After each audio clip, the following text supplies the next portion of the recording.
So Marvel is back with the long-awaited Fantastic Four film entering the official MCU. It's entering at a pretty rough time in the franchise with a lot of average to bombs and mediocre Disney Plus shows.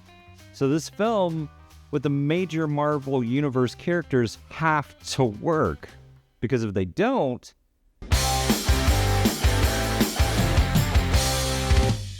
The Fantastic Four First Steps is directed by Matt Shakman, director of WandaVision, Game of Thrones, and some other great shows, but this is his big blockbuster debut?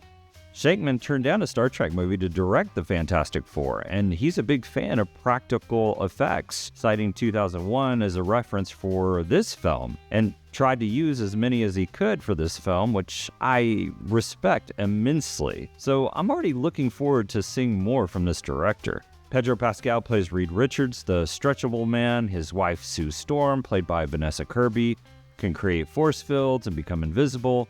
Ebon Moss-Bachrach plays Ben Grimm, the Thing, and Joseph Quinn plays Johnny Storm, or the Human Torch, respectively, and is Sue Storm's brother. The team together make up the superhero team, the Fantastic Four, and the film starts with a quick backstory since the team has already been established for many years at this point, and then the title comes up, and the story begins.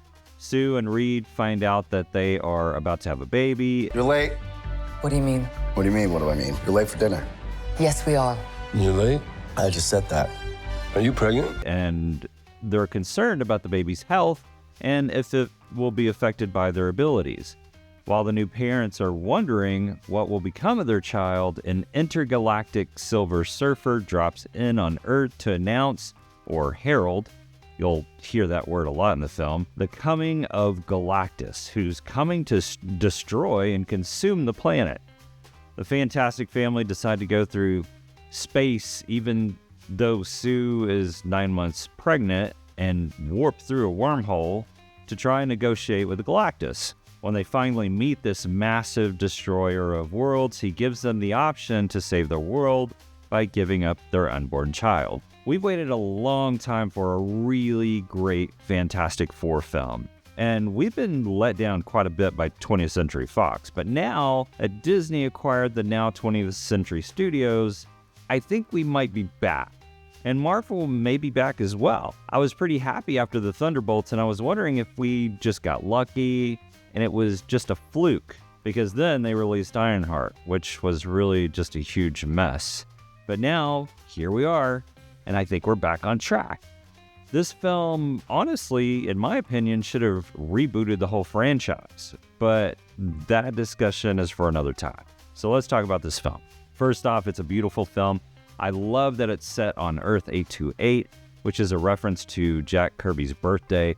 This new world feels very fresh and clean, new, and just full of just nice people.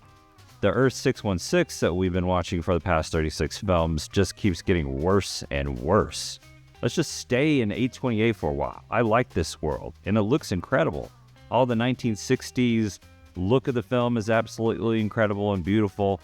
Looks great in IMAX, by the way. I mean, this film really needs to be experienced in IMAX. It's beautiful. Everything from the cars to the clothes and street signs, all of the colors and everything about this world is absolutely perfect. It kind of reminded me of Fallout in a way, but before the atomic bomb drop. The world design is an incredible homage to the first Fantastic Four comic released in 1961. The whole cast works so well together here. This film feels so family-oriented, and the movie takes its time for you to get to know these characters and establish the love that they have for one another that gets you to really care for the characters. Pascal, Kirby, they're great together and have this sweet chemistry.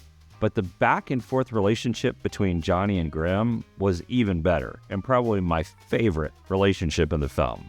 And so fun to watch. In the first attempt at a Fantastic Four film with Chris Evans and Michael Chiklis as Johnny and Grimm, their relationship just felt just mean and forced and awkward and written. Where are your ears?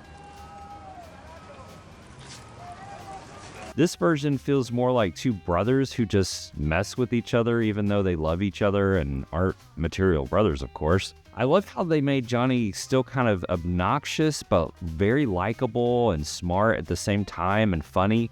And Ben is smarter and more endearing as the Thing. He isn't complaining about what happened to him anymore. He's accepted it and doesn't blame Reed Richards anymore for what happened. I love the maturity development of this character in the film. And I think that's one of the reasons that this film works as not an origin story, because it doesn't go back to the things, for one, we've already seen, but the things that were kind of annoying in the first place. I will do everything in my power until there is not a breath left in me. You're gonna be Ben again. Ralph Ineson as Galactus was a fantastic choice for just the sound of his voice. I can't imagine a better portrayal of this character. He's kind of like now going to be the iconic voice of this character as James Earl Jones was to Darth Vader. The way he was shot as Galactus was in a way that gave the character that larger-than-life commanding presence that this comic book character needed. And for a character that is so comic book-like, there are a million ways that this could have looked cheesy, unrealistic, and it could have gone terribly wrong.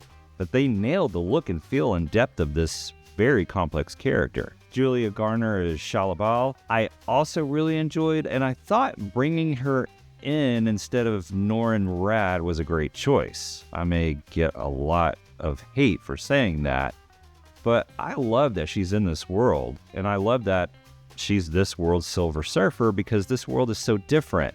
And going with Norrin Rad would be an Earth 616 choice, I think. And it's already been done anyway in the Fox timeline, which still is relevant because of Deadpool and Wolverine. Something funny, Bub? She might have something to say about that. Who's she? And so she was a fresh perspective. And she is a comic book character in the Silver Surfer world. So he still exists. We're just seeing her story. And I loved her story. It's interesting because when you think about it, there aren't a ton of action fight sequences where you're seeing the family use their powers a lot. And that was one of my major complaints with the last Fantastic Four film. They didn't even really do anything until the last 30 minutes of the movie. But this new version is so entertaining regardless, and you enjoy the characters in this world so much and the story that it really goes unnoticed how little they use their powers, and I honestly, strangely, didn't mind it. I think I was too busy enjoying all the Fantastic Four Easter eggs to really notice, and there are so many Easter eggs and throwbacks to the comics. Some obvious, like the comic book villains from past comics like Mole Man, played by Paul Walter Hauser, who was, by the way, so much fun to watch, and gave the film some great laughs.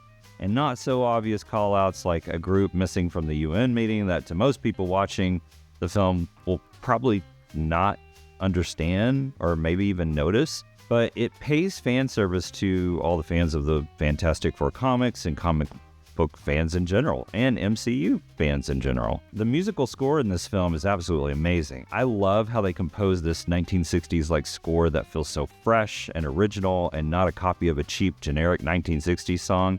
It feels so light and fun and joyful and majestic in that 1960s style. It was absolutely the best Marvel score to date, in my opinion, and I loved it. And I love the sound for the Fantastic Four team.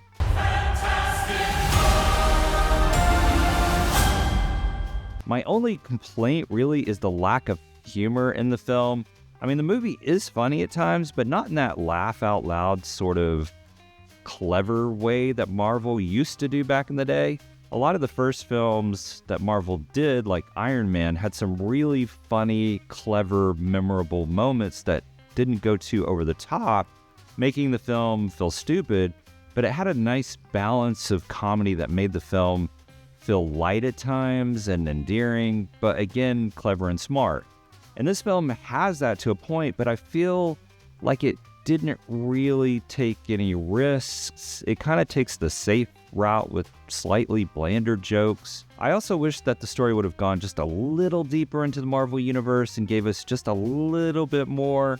The story was good, but it was borderline basic. I just needed that little something extra. I love where they're going with Reed and Sue's son, like in the comics, especially in the post-credit scene where the audience were absolutely nuts.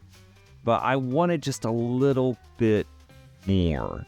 I was a little disappointed that they didn't make the connection between this film and the post-credit scenes to the Thunderbolts.